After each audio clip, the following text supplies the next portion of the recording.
À 70 ans, si vous pouvez encore faire ces 6 choses, vous gagnez à la vie. Atteindre 70 ans et avoir l'impression de toujours gagner à la vie est une pensée magnifique. Mais que signifie vraiment gagner à cet âge? Il ne s'agit pas de médailles ou de distinctions. Il s'agit des petites choses, des moments qui semblent être des victoires parce qu'ils montrent que vous avez bien vécu. Si vous avez 70 ans et que vous pouvez encore faire ces 6 choses, considérez-vous dans la Ligue des champions de la vie. Plongeons dans les raisons pour lesquelles ces capacités apparemment simples sont en réalité des victoires majeures. Tout d'abord, si vous pouvez monter un escalier sans être essoufflé, vous êtes en avance sur la courbe. Bien sûr, cela ne semble pas être un exploit majeur lorsque vous vous hissez sur ces marches. Peut-être que vous vous dirigez simplement vers votre chambre ou la cuisine pour grignoter quelque chose, mais rendons à César ce qui est à César.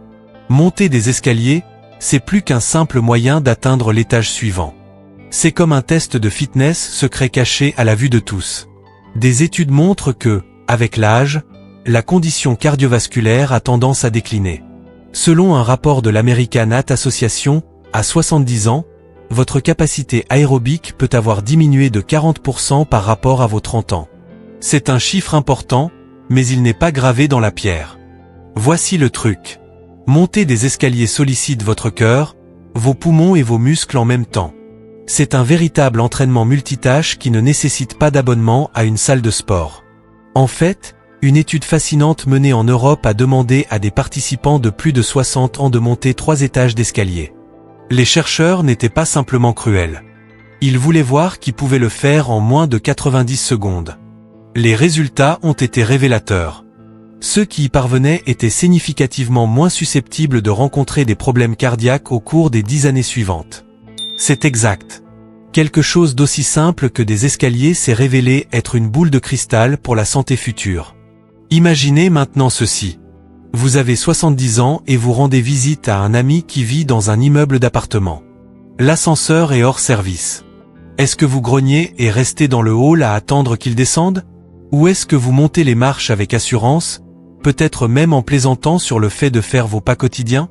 Si vous êtes dans ce dernier groupe, vous ne faites pas que gérer les escaliers, vous les dominez.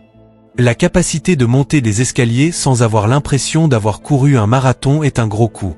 Cela montre que votre cœur pompe efficacement, que vos poumons fournissent de l'oxygène comme des pros et que vos muscles sont à la hauteur du défi. Donc, si vous pouvez le faire sans transpirer ou juste avec une légère lueur, vous gagnez.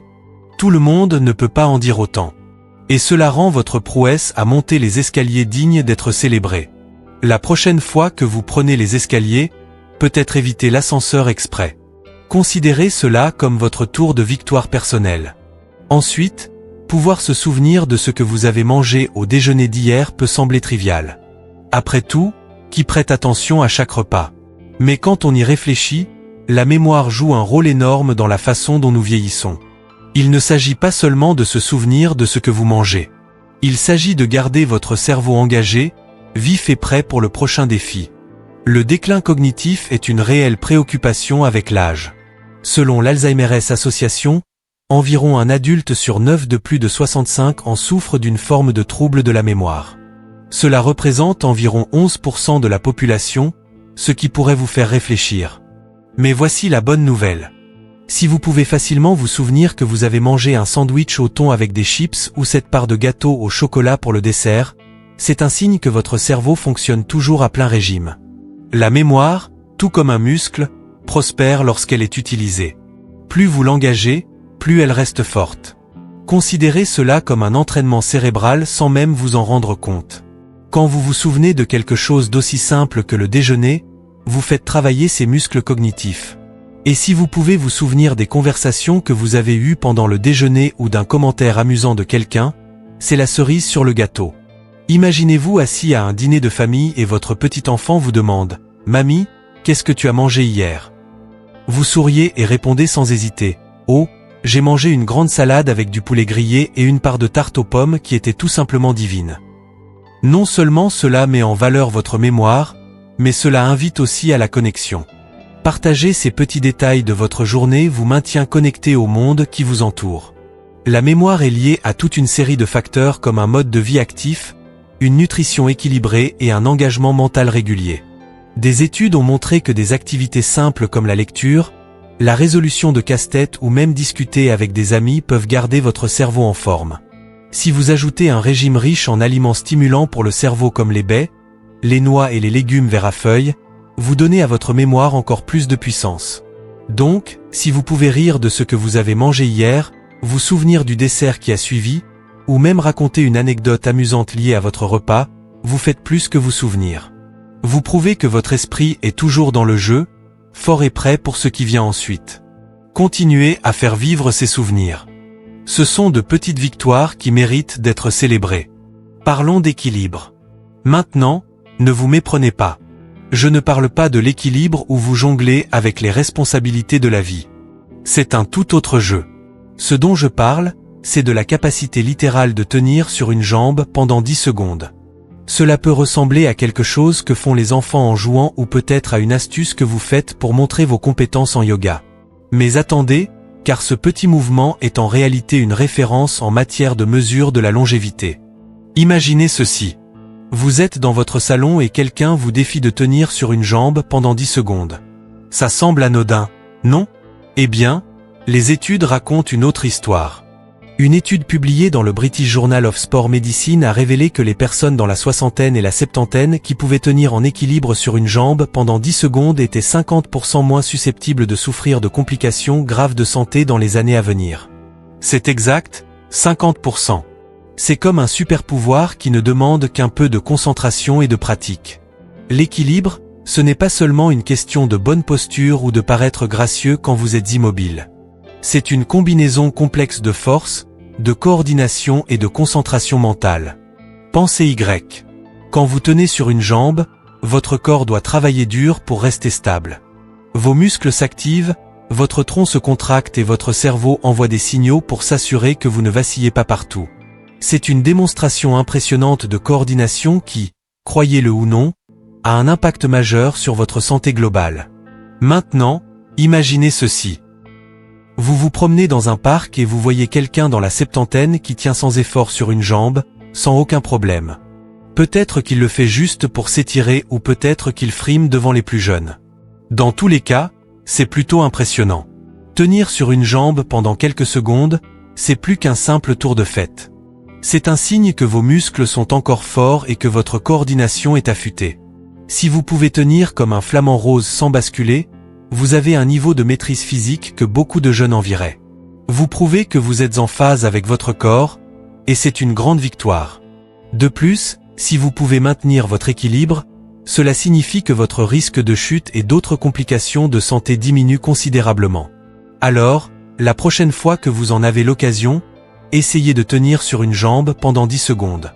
Vous pourriez être surpris de ce que cela dit sur votre santé globale et votre vitalité.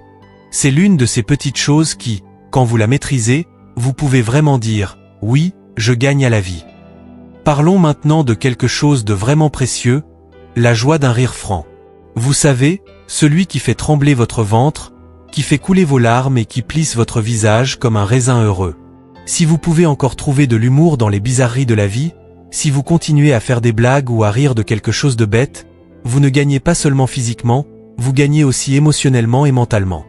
Ce n'est pas juste une réaction amusante. C'est un signe que vous êtes résilient, que votre noyau émotionnel est en bonne santé. L'humour, après tout, n'est pas seulement un moyen de passer le temps. Il est profondément lié à la résilience émotionnelle. En fait, des recherches de l'université de Stanford révèlent que le rire a de sérieux avantages pour la santé. Il aide à réduire les hormones de stress, renforce le système immunitaire et améliore même la tolérance à la douleur. Oui, vous avez bien entendu. Un bon rire ne fait pas seulement du bien sur le moment. Il a des avantages physiques réels. Pensez à ces moments où vous avez ri si fort que vos côtes vous faisaient mal. Ce sentiment, ce rire profond du ventre, est littéralement la manière dont votre corps se donne une petite dose de produits chimiques du bien-être. C'est comme un anti-stress intégré par la nature. En vieillissant, la vie a tendance à lancer son lot de surprises. Peut-être qu'un proche s'éloigne ou qu'une alerte de santé vous secoue. Le monde avance plus vite qu'on ne le voudrait, et soudain, tout semble changer du jour au lendemain. Mais c'est là que l'humour vient à la rescousse. Le rire n'est pas seulement amusant. Il agit comme un tampon. Il adoucit les coups de la vie, rend les situations difficiles un peu plus supportables et nous aide à rester adaptables. Quand la vie semble hors de contrôle, la capacité de rire de soi-même ou de trouver de l'humour dans la situation est un signe de maturité émotionnelle. Cela montre que, quoi qu'il arrive, vous êtes capable d'encaisser les coups. Je me souviens d'une amie âgée qui racontait les histoires les plus drôles sur ses jeunes années. Elle arrivait à la chute, riait comme une adolescente, et on pouvait voir combien de joie cet acte simple de rire lui apportait.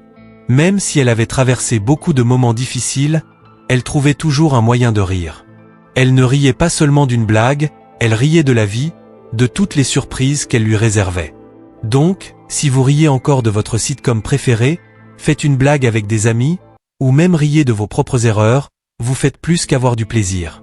Vous prouvez que votre esprit est intact, que vous êtes toujours émotionnellement fort et prêt à affronter ce qui vient ensuite. Et c'est une victoire à chaque fois. Parlons de quelque chose qui peut ne pas sembler important, mais qui l'est réellement, la connexion. Si vous avez 70 ans et que vous faites encore l'effort de nourrir vos amitiés ou d'en créer de nouvelles, vous faites quelque chose que beaucoup de gens trouvent difficile. Vous voyez, la solitude est l'un des plus grands défis auxquels de nombreux adultes âgés sont confrontés. C'est ce sentiment silencieux et insidieux qui peut lentement commencer à prendre le dessus, surtout lorsque les gens cessent de prendre des nouvelles ou que la vie change de manière à vous laisser déconnecter. Et c'est plus courant qu'on ne le pense. Selon le National Institute on Aging, 30% des adultes de plus de 70 ans ressentent une solitude significative. C'est presque une personne sur 3 qui n'a pas le type de connexion sociale qui rende la vie vibrante et épanouissante. Mais voici l'aspect positif. Si vous continuez à vous investir socialement, à rester en contact avec de vieux amis ou même à en faire de nouveaux, vous êtes déjà en avance sur le jeu. Des études ont montré que les personnes qui maintiennent des connexions sociales fortes ont tendance à vivre plus longtemps et à bénéficier d'une meilleure santé mentale. Vous faites en réalité une grande faveur à votre cerveau et à votre corps en restant socialement actif. Alors, la prochaine fois que vous retrouvez un ami pour un café ou que vous partagez un rire avec quelqu'un, sachez que vous ne faites pas seulement augmenter votre bonheur, vous augmentez aussi votre espérance de vie. C'est fascinant quand on regarde des endroits comme la région d'Okinawa au Japon, célèbre pour ses centenaires. Ce sont des gens qui vivent bien au-delà de 100 ans et les chercheurs ont étudié ce qui les fait vibrer. Quel est l'un des facteurs les plus courants qu'ils ont trouvé? Des réseaux sociaux solides. Les gens à Okinawa vivent avec l'idée que partager des histoires, offrir du soutien et même rire ensemble sont essentiels pour maintenir la santé et le bonheur. Ils ont quelque chose appelé Maoi, qui est un groupe de personnes qui se soutiennent mutuellement tout au long de leur vie. Que ce soit un cercle d'amis que vous avez depuis des décennies ou un nouveau groupe avec lequel vous commencez à passer du temps, ces connexions sont inestimables.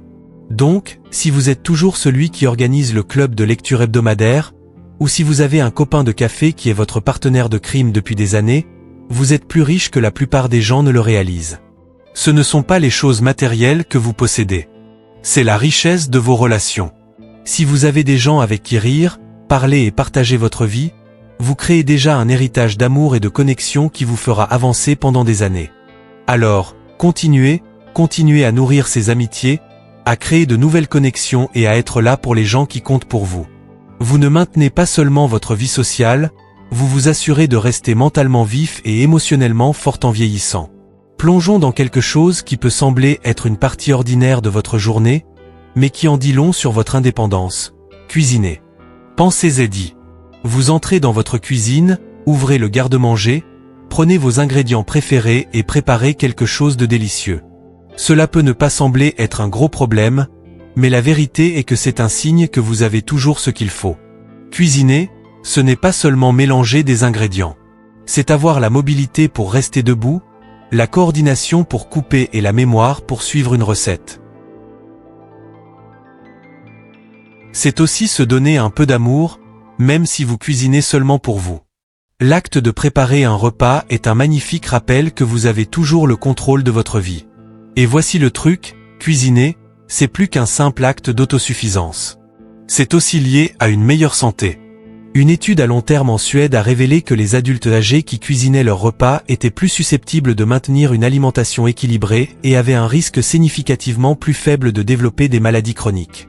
En fait, l'étude montre que ceux qui cuisinaient pour eux-mêmes avaient un risque de problèmes de santé comme les maladies cardiaques et le diabète réduit de 25%. Alors, quand vous êtes devant votre cuisinière ou que vous remuez votre plat préféré, sachez que vous faites plus que satisfaire vos papilles gustatives. Vous prenez activement des mesures pour rester en bonne santé et fort.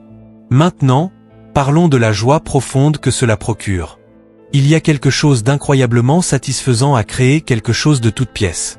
Ce n'est pas seulement le résultat final. C'est le processus. Le sentiment de pétrir la pâte, de mélanger les ingrédients ou de préparer soigneusement un repas avec vos mains vous donne un sentiment d'accomplissement. C'est un moment où le temps ralentit et où vous pouvez vous concentrer entièrement sur vous-même et sur la tâche à accomplir. Cette connexion avec le moment présent est une forme de pleine conscience et c'est bon pour votre âme. C'est aussi une excellente façon de se connecter aux souvenirs.